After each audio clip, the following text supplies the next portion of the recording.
कि हमने सिद्धांत ही बना दिया कि चौथ का चांद देखना ही नहीं चाहिए। किसका चांद नहीं देखना चाहिए? चौथ का चांद देखने पे चोरी का आरोप लगता है। किसका आरोप लगता है? तो इसलिए चौथ का चांद देखना। इसलिए मेरे को अब भी याद है कि जब घरों में छोटे छोटे हुआ करते तब मम्मी दूज वाले दिन, दूज समझ गए, शुक्ल पक्ष की एकम, एकम के बाद में दूज, दूसरा दिन होता, तब घर वाले बुलाते कि जरा और सारे के सारे चांद देखो। तो दूज का चांद देखना अच्छा माना जाता है। कौन सा चांद? और मेरे को याद, हम तो कविताएं और बोलते थे, आंख बंद करके हाथ जोड़ते कि चांद मामा घाबा दे, नुआ नुआ घाबा दे। घाबा, घाबा समझते हो? कपड़े, घाबा मतलब तो चांद मामा घाबा दे, नुआ नुआ, ये चांद मामा हमें क्या दे? कपड़े। और कपड़े भी कैसे दे? फिर मैं कई बार सोचता हूँ यार हम ये ऐसे क्यों मांगते थे, चांद मामा घाबा दे, नुआ नुआ घाबा दे, और तो मामा से क्यों मांगते? फिर और बचपन याद करता भी याद आता है कि बचपन में कपड़े केवल मामा जी ही करवाते थे। मम्मी 12 महीनों में एक बार पीहर जाती, मतलब ननिहाल जाती, ननिहाल जाती तब मम्मी वहां से खुद के कपड़े लाती। हम 2 भाई थे तो हम दोनों के कपड़े लाती, पापा के लाती। ननिहाल वाले दिया करते सारे के सारे। तो आप ये कह सकते हो इसका मतलब पापा कंजूस है? नहीं, हमारे घर पे भी तो बुआ आएगी, तो बुआ आएगी तो मेरे पापा बुआ के कपड़े देंगे, बुआ के बच्चों के कपड़े देंगे, फूफा जी के कपड़े देंगे अपने, बस ये सिस्टम है, आप उधर से लेके आओ। और ऐसा गांव में ये तो पहले क्या रस्म हुआ करती थी, महिलाएं पीहर जाती, 12 महीने में एक बार जाती, वहां से खूब सारे कपड़े लेके आती, फिर अड़ोसने पड़ोसनी जितनी है सबको बुला बुला के दिखाती। आज भी है, क्योंकि फ्री बैठे हैं, कोई काम नहीं है। आओ हम कपड़े दिखाते हैं आपको। और फिर मम्मी वैसे दिखाती, ये जो है ना ये नया है, अब इस साइड में फैशन आई नहीं है, हमारे पीहर में आ गई ये फैशन, और ये 600 रुपए मीटर का है या 600 रुपए का है। अपने जैसे कोई खोड़ ले टापर होते हो, ना मम्मी वो 300 को है। मम्मी को पीहर की तारीफें करनी है, ऐसी कौन महिला जो पीहर की तारीफ नहीं करे? तो मेरे पीहर वालों ने, मेरे भाई ने ये दिलाया 600 रुपए का, टापर पीछे बोल जाते नहीं ना 300 का, थप्पड़ मारूं, खेल जाए, पढ़ाई करता नहीं है, तेरे क्या पता कितने का आया था? अरे मैं दुकान में साथ ही बैठा था वहां पे। तो यह भी एक रस्म थी, सारी अड़ोसियों पड़ोसियों महिलाओं को बुला बुला के दिखाया जाता, एक एक चीज, मतलब ये नहीं केवल कपड़े दिए, तो श्रृंगार का जितना साधन है वो सारे के सारे दिए जाते। तो वो सारे के सारे टिक्की बिंदी भी लेके आए तो वो भी दिखाते कि हम बिंदी के कितने पत्ते लेके आए। तो मामा जी ही कपड़े दिलवाया करते, चांद मामा है इसलिए हम मामा से मांगते गए, चांद मामा हमें क्या दे? नुआ नुआ, नए नए नए कपड़े दे। तो पहले ननिहाल जाने का चाव इसलिए ज्यादा हुआ करता कि ननिहाल जाएंगे तो वहां से क्या मिलेंगे? नए कपड़े।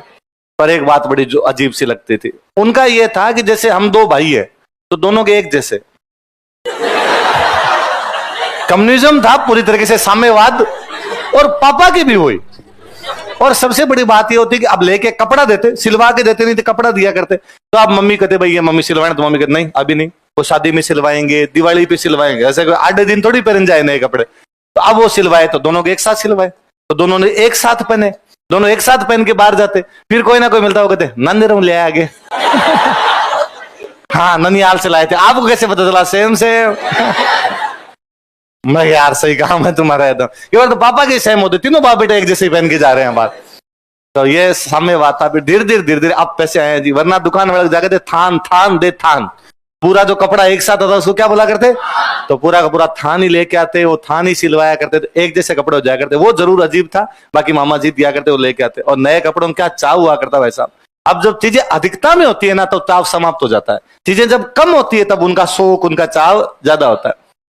मैं एक बार कोई ऑफिस के अंदर बैठे हुए थे, तो आगे लक्षिता मैम आएंगी ज्योग्राफी पढ़ाने के लिए, तो एक दिन हम बैठते तो मैंने ये बातें कर रहे थे, तो मैंने कहा कल शॉपिंग करके आया था, ये मैं नया शर्ट लेके आया था, ये उनको बात बताई। तो उनका ये शर्ट आप कल लाए थे? हाँ। आज आपने पहन लिया? हाँ कल लाया था, आज आता हूँ, आज सुबह, आज ही थोड़े इसके पले पले आज ही पहन गया। तो आपने धोया नहीं? नया था। अरे तो ये पता नहीं कितने लोगों ने पहना होगा वहां पे दुकान में, और धोना चाहिए। मैम देखो ऐसी बातें नहीं करते, हम जब बच्चे थे ना और नए जूते लाते थे ना, उस रात खोलते नहीं थे, पहन के सोया करते। हमने जूते नहीं खोले ने, आप बात कर रहे हो कि मैं शर्ट धो के पहन के आऊं, जब धो ही लिया फिर क्या नया है? नया तो तब तक है जब तक उसको धोया नहीं है। तो अपने पति पत्नी के प्रेम तो 12 की 12 चौथ तो वैसे निकल गई। भाई शुक्ल पक्ष में कहा गया कि चौथ का भाई दूज के चांद को कहते कि आपको देखना जरूरी है, तो दूज को चांद देखते। और चौथ वाले दिन मम्मी सुबह सुबह उलाक कहती कि आज चौथ है, आज चांद मत देख लेना। पूछते मम्मी से क्यों नहीं देखना, कि नहीं चौथ का चांद देखने से चोरी के आरोप लग जाते हैं। और नहीं मम्मी ऐसे कैसे लग जाएंगे, कि नहीं ये जो पड़ोस वाली ताई जी है ये तेरे पे कह सकते हैं कि तू इनकी चप्पलें उठा के ले गया था, इनके बर्तन उठा के लेके आ गया था, झूठे इल्जाम लगते हैं, इसलिए अपने चौथ का चांद देखना नहीं। पर टाबर पड़े में जिन चीजों के लिए मना किया जाता उनको करने में ज्यादा मजे आते हैं। और भाई साहब ऐसे आपका चांद की तरफ ध्यान भी नहीं जाता है, लेकिन चौथ वाले दिन अपने दिमाग में रहता है कि चांद आने वाला है और बाद ऐसे धीरे धीरे देखते हैं। छोटे वाले बहन भाई कोई कहते आओ मम्मी को बताएंगे चांद देख लिया, चांद देख लिया। नहीं थोड़ा सा कहता है जैसे क्या था, पूरा तो देखा ही नहीं था हमने, तो पूरा देखा ही नहीं था। घर वाले पीड़ते कि चौथ का चांद देखना, चौथ का चांद। और मेरे तो इतना ट्रोमा घुसा हुआ है उस चीज का बचपन से कि वो चौथ वाले चांद का। मेरा अब भी चांद पे ध्यान उसी दिन जाता जिस दिन चौथ होती है। और मेरे साथ कई बार हुआ कि मैं गाड़ी चला रहा हूं या कहीं जा रहा हूं या वैसे ही खड़ा हूं और अचानक चांद दिखा, मेरा कलेजा धक्का रह जाता है, वो आज पक्की चौथ है। और मैं अब आता हूं गाड़ी चलाते हो तो कैसे तुम मम्मी को फोन मिलाता हूँ, मम्मी आज तिथि क्या है, तो अब मम्मी भी समझने लग गई। तो मम्मी कहती चांद देख लियोगे हाँ चांद देख लिया, तो है तो चौथ, गलती देख लिया तूने, नहीं देखना था, पर कोई बात नहीं, अपने घर पे जाके ₹1.25 का प्रसाद चढ़ा देना। तो मुझे लगता है अपने उधर माफी मांगने का तरीका भी सस्ता है, ज्यादा महंगा नहीं। ₹1.25 में भगवान राजी है, तो अपने ₹1.25 प्रसाद चढ़ा के 100 सिलाम महाराज चांद देख तो लिया, लेकिन माफ करना चोरी के इल्जाम लगाना मत। तो चौथ आती है 24, 12 कट गई। 12 जब चौथ का चांद देख ही नहीं सकते, जब चौथ का चांद नहीं देख सकते आप मना भी नहीं सकते, क्योंकि हम सारे व्रत किसको देख के खोलते हैं, चांद। चांद देखना नहीं तो व्रत खुलेगा ही नहीं, इसलिए 12 चौथ तो कट हो गई। तो पीछे कितनी बची, 12। मम्मी की उम्र की तमाम महिलाएं 12 की 12 चौथ की पूजा करती। हर चौथ पे सामान्य सिस्टम उनका, सुबह जल्दी उठ के नहाती है, वो दिन में कहानी सुनती है, उसके बाद वो व्रत रख लेती है, शाम को चांद आता, चांद देख के खाना खा लेती है। सिंपल सा उनका।